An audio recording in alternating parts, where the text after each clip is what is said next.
Hello বন্ধুরা, আমি আজকে করছি কচুর শাক ইলিশ মাছের মাথা দিয়ে। প্রথমে কড়াইয়ে সর্ষের তেল দিলাম।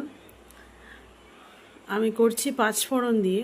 সবাই তো কালো জিরা দিয়ে করে, কিন্তু পাঁচফোড়ন দিয়েও একটা আলাদা স্বাদ হয়।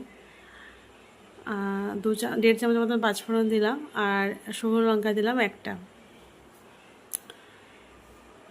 তো এরপর আমি এটা একটুকু ইয়ে হলে, ভাজা ভাজা হলে, আমি এরপর এই যে একটা পেস্ট করেছি, আদা আর জিরে আর কাঁচা লঙ্কা, এই একটা পেস্ট করেছি।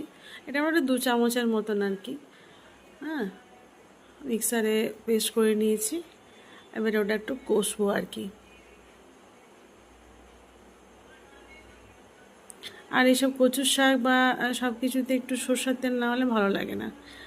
আর দিচ্ছে 1/2 চামচ হলুদ গুঁড়ো, আর 1 চামচের মতো নুন, কারণ যেহেতু সিদ্ধ করার সময় আমি নুন দিইনি সেই জন্যে। আর মাছটা ভেজে রেখেছি, মাছের মাথাটা, ওই জন্য ওটা দেখাইনি। তো এটা একটু কষে নিচ্ছি। কষানো হয়ে গেছে আমার। এরপর আমি সিদ্ধ করা কচু শাকটা দিয়ে দিচ্ছি। তো কচু শাকটা ভালো করে ইয়ে করব।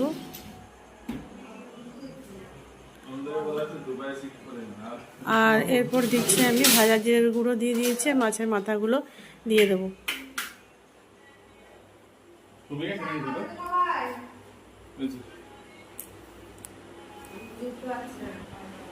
এরপর একটু শুকনো শুকনো হলে পর তখন নামিয়ে নেওয়া হবে আর কি।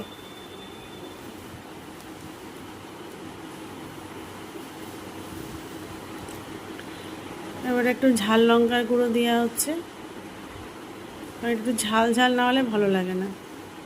আর একটু ধনে গুঁড়ো দেওয়া হলো, ভাজা ধনে গুঁড়ো 1/2 চামচ, আর একটু সামান্য চিনি দেওয়া হয়েছে।